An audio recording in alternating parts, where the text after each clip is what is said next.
इस तरह यह मनुष्य सृष्टि का श्रृंगार बना है, ज्ञान का, विज्ञान का, आलोक का आगार बना है। इस तरह मनुष्य सृष्टि का श्रृंगार बना है। मनुष्य सृष्टिಯ ಶೃಂಗಾರವಾಗಿದ್ದಾನೆ। ಪ್ರಾಚೀನ ಕಾಲದಲ್ಲಿ ಜನರು ಗುಹೆಗಳಲ್ಲಿ ವಾಸ ಮಾಡ್ತಾ ಇದ್ರು, ಮರದ ಪೊಟರೆಗಳಲ್ಲಿ ವಾಸ ಮಾಡ್ತಾ ಇದ್ರು, ಪ್ರಾಣಿಗಳ ಚರ್ಮಗಳನ್ನು ತೊಟ್ಕೊತಾ ಇದ್ರು, ಆಯುಧಗಳಾಗಿ ಚೂಪಾದ ಕಲ್ಲುಗಳನ್ನು ಬಳಸ್ತಾ ಇದ್ರು, ಪ್ರಾಣಿಗಳ ಹಸಿ ಮಾಂಸವನ್ನು ತಿಂತಾ ಇದ್ದರು। ಆಮೇಲೆ ಬೆಂಕಿಯನ್ನು ಕಂಡಿಡಿದ ಮನುಷ್ಯ, ಆಮೇಲೆ ಪ್ರಾಣಿಗಳನ್ನು ಸಾಕೋದನ್ನ ಪ್ರಾರಂಭ ಮಾಡಿದ, ಆಮೇಲೆ ವ್ಯವಸಾಯ ಮಾಡೋದನ್ನು ಕಲಿತ। ಈ ಥರ ಹಂತ ಹಂತವಾಗಿ ಒಂದು ಕಡೆಯಿಂದ ಇನ್ನೊಂದು ಕಡೆ ಹೋಗ್ಬೇಕಾದ್ರೆ ನಡ್ಕೊಂಡು ಹೋಗ್ಬೇಕಾಗಿತ್ತು।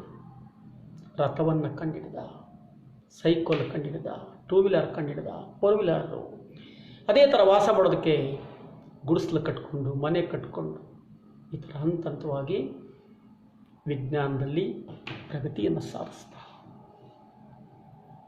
ಹೀಗಾಗಿ ಒಂದು ಕಡೆಯಿಂದ ಇನ್ನೊಂದು ಕಡೆಗೆ ಹೋಗಬೇಕಾದ್ರೆ ನಡೆದುಕೊಂಡು ಹೋಗ್ತಾ ಇದ್ದಂಥ ಮನುಷ್ಯ ಇವತ್ತು ಇಡೀ ಪ್ರಪಂಚವನ್ನು ಒಂದು ದಿನದಲ್ಲಿ ಸುತ್ತುಕೊಂಡು ಬರುವಂತಹ ಸಾಮರ್ಥ್ಯವನ್ನು ಹೊಂದಿದ್ದಾನೆ। ಅದಕ್ಕೆ ಬೇಕಾದಂಥ ಹೊಸ ಚಿಕ್ಕ ಸೈಕಲಿಂದ ಹಿಡಿದು ದೊಡ್ಡ ಏರ್ಪ್ಲೇನ್ವರೆಗೂ, ವಿಮಾನದವರೆಗೂ ಕಂಡುಹಿಡಿದಿದ್ದಾನೆ। ಬೆಳಕಿನ ವ್ಯವಸ್ಥೆ, ವಿದ್ಯುತ್ತನ್ನು ಕಂಡುಹಿಡಿದಿದ್ದಾನೆ। ಈ ಥರ ಇಷ್ಟೆಲ್ಲ ವಿಕಾಸ, ಪರಿವರ್ತನೆ, ಬದಲಾವಣೆ ಅದಕ್ಕೆ ಕಾರಣ ಮನುಷ್ಯ। ಹಾಗಾಗಿ सृष्टि श्रृंगारವಾಗಿದ್ದಾನೆ। यह ज्ञान का, विज्ञान का, आलोक का आगार है। यह ज्ञान का, विज्ञान का, आलोक का आगार बना है। आगार का मतलब खजाना। ಈ ಮನುಷ್ಯ ಜ್ಞಾನದ, ವಿಜ್ಞಾನದ, ಅಲೌಕಿಕದ ಆಗರವಾಗಿದ್ದಾನೆ, ಖಜಾನೆಯಾಗಿದ್ದಾನೆ। योम से पाताल तक सब कुछ इसे है ज्ञे। योम का मतलब आकाश, आकाश से पाताल तक सब कुछ इसे है ज्ञे। ज्ञे का मतलब समझना, मालूम।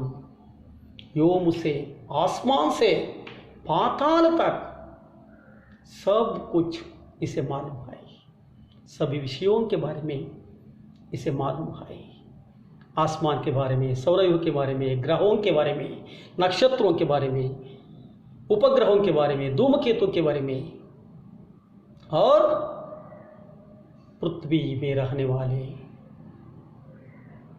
पृथ्वी से पाताल तक होने वाले सब कुछ विषयों के बारे में इसे मालूम है।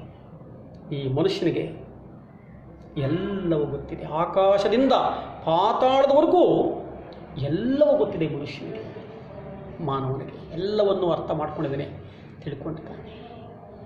ಆಕಾಶದಲ್ಲಿ ಗ್ರಹಗಳು, ಉಪಗ್ರಹಗಳು, ಧೂಮಕೇತುಗಳು, ಸೌರವ್ಯೂಹ, ಸೂರ್ಯ, ಈ ಥರ ಎಲ್ಲ ವಿಷಯಗಳ ಬಗ್ಗೆ ಗೊತ್ತಿದೆ। ಲೇಕಿನ್ इसे सब कुछ मालूम है। आसमान से पाताल तक इसे सब कुछ मालूम है। इसे सब कुछ मालूम है। आसमान से पाताल तक इसे सब कुछ मालूम है। ज्ञान विज्ञान का निधि है वह, सृष्टि का श्रृंगार है। इसे सब कुछ, सभी विषयों के बारे में मालूम है। दुनिया में इसके अधीन में ना होने वाले कोई चीज नहीं है। ಈ ಮನುಷ್ಯನಿಗೆ ಎಲ್ಲವೂ ಗೊತ್ತಿದೆ। ಇವನ ಕಂಟ್ರೋಲಲ್ಲಿ ಇಲ್ಲದಿರುವಂಥ ವಸ್ತು ಯಾವುದು ಪ್ರಪಂಚಕ್ಕಿಲ್ಲ। ಎಲ್ಲವೂ ಇವರ ಕಂಟ್ರೋಲಲ್ಲಿದೆ. ಆಕಾಶದಿಂದ ಪಾತಾಳದವರೆಗೂ ಎಲ್ಲವೂ ಗೊತ್ತಿದೆ. ಲೇಕಿನ್ ಸಬ್ ಕುಚ್ ಸೆ ಮಾಲೂಮ್ ಹೈ, ಲೇಕಿನ್ इसका परिचय मनुष्य के बारे में, मनुष्य के बारे में ಪರಿಚಯ नहीं है. ಆದರೆ ಮನುಷ್ಯ ಎಲ್ಲವನ್ನು ತಿಳ್ಕೊಂಡಿರ್ಬೋದು. ಆಕಾಶದಿಂದ ಪಾತಾಳದವರೆಗೂ ಗ್ರಹ, ಉಪಗ್ರಹ, ಧೂಮಕೇತುಗಳು, ಸೌರವ್ಯೂಹ, ಭೂಮಿಯಲ್ಲಿರುವಂತಹ ಖನಿಜಾಂಶಗಳು, ಖನಿಜ ಸಂಪತ್ತು ಎಲ್ಲವೂ ಗೊತ್ತಿದೆ. ಆದರೆ ಮನುಷ್ಯನ ನಡುವೆ ಮನುಷ್ಯನಿಗೆ ಬಗ್ಗೆ ಗೊತ್ತಿಲ್ಲ. ಮನುಷ್ಯ ನಡುವೆ ಇರಬೇಕಾದಂತಹ, ತಿಳ್ಕೋಬೇಕಾದಂತಹದ್ದು ತಿಳ್ಕೊಂಡಿಲ್ಲ. आदमियों के बीच में होने वाले दोस्ती, प्यार, ಪರಿಚಯ यह नहीं है. ಮನುಷ್ಯನ ನಡುವೆ ಇರಬೇಕಾದಂತಹ ಆತ್ಮೀಯತೆ, ಅನ್ಯೋನ್ಯತೆ, ಸ್ನೇಹ, ಪ್ರೀತಿ, ವಾತ್ಸಲ್ಯ, ಅಕ್ಕರೆಗಳು ಮಾತ್ರ ಈ ಮನುಷ್ಯನಿಗೆ ಗೊತ್ತಿಲ್ಲ. ಪ್ರಗತಿಯ ಕಡೆಗೆ ಮನುಷ್ಯ ಹೋಗ್ತಾ ಹೋಗ್ತಾ ಅಪರಿಚಿತತೆ ಜಾಸ್ತಿ ಆಗ್ತಾ ಇದೆ, ಪರಿಚಿತತೆ ಜಾಸ್ತಿ ಆಗ್ತಾ ಇದೆ. ನಾಗರಿಕತೆ ಜಾಸ್ತಿ ಆದಂತೆಲ್ಲ ಆತ್ಮೀಯತೆ ಕಡಿಮೆ ಆಗ್ತಾ ಇದೆ. ಮನುಷ್ಯ ಅಪರಿಚಿತನಾಗ್ತಾ ಇದ್ದಾನೆ. ಮನುಷ್ಯನ ಬಗ್ಗೆ ತಿಳ್ಕೊಳ್ಳೋದು ಕಡಿಮೆ ಆಗ್ತಾ ಇದೆ. ಹೀಗೆ ಒಬ್ಬ ಮನುಷ್ಯನಿಗೆ ಇನ್ನೊಬ್ಬ ಮನುಷ್ಯನ ಬಗ್ಗೆ ಏನು ಗೊತ್ತಾಗ್ತಾ ಇಲ್ಲ ಅಂತ ಇಲ್ಲಿ ಕವಿ ಹೇಳ್ತಾ ಇದ್ದಾರೆ. इस तरह कवि कहते हैं यह अच्छा नहीं है, ಇದು ಒಳ್ಳೆಯದಲ್ಲ. ವಿಜ್ಞಾನದಲ್ಲಿ ಎಷ್ಟೇ ಪ್ರಗತಿ ಸಾಧಿಸಿದ್ರು ಅದು ಒಳ್ಳೆಯದೇ. ಆದರೆ ಮನುಷ್ಯ ನಡುವೆ ಇರಬೇಕಾದಂತಹ ಸ್ನೇಹ, ಪ್ರೀತಿ, ವಾತ್ಸಲ್ಯ, ಅನ್ಯೋನ್ಯತೆ, ಆತ್ಮೀಯತೆಗಳು ಬೇಕೇ ಬೇಕು. ಅದಿದ್ದರೆ ಮಾತ್ರ ಮನುಷ್ಯನಿಗೆ ಶ್ರೇಯಸ್ಸು ಸಿಗುತ್ತೆ. ಅದನ್ನು ಮನುಷ್ಯ ಫಸ್ಟು ಅರ್ಥ ಮಾಡ್ಕೋಬೇಕು ಅಂದ್ಬಿಟ್ಟು कवि यहाँ पर कहते हैं कि मनुष्य सृष्टि का श्रृंगार बना है, ज्ञान का, विज्ञान का, आलोक का आगार बना है. आसमान से पाताल तक इसे सब कुछ मालूम है, लेकिन मनुष्य के बीच में परिचय नहीं है. यह उसका श्रेय ना होता है. ಇದು ಅವನಿಗೆ ಶ್ರೇಯಸ್ಸಲ್ಲ.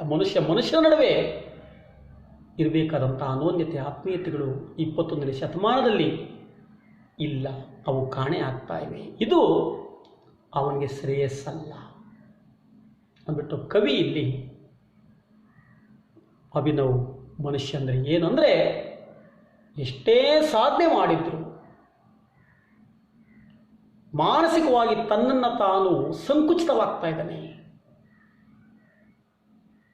ಆತ್ಮೀಯತೆ ಇಲ್ಲ, ಅನ್ಯೋನ್ಯತೆ ಇಲ್ಲ, ಪ್ರೀತಿ, ವಾತ್ಸಲ್ಯ, ಅಕ್ಕರೆಗಳಿಲ್ಲ.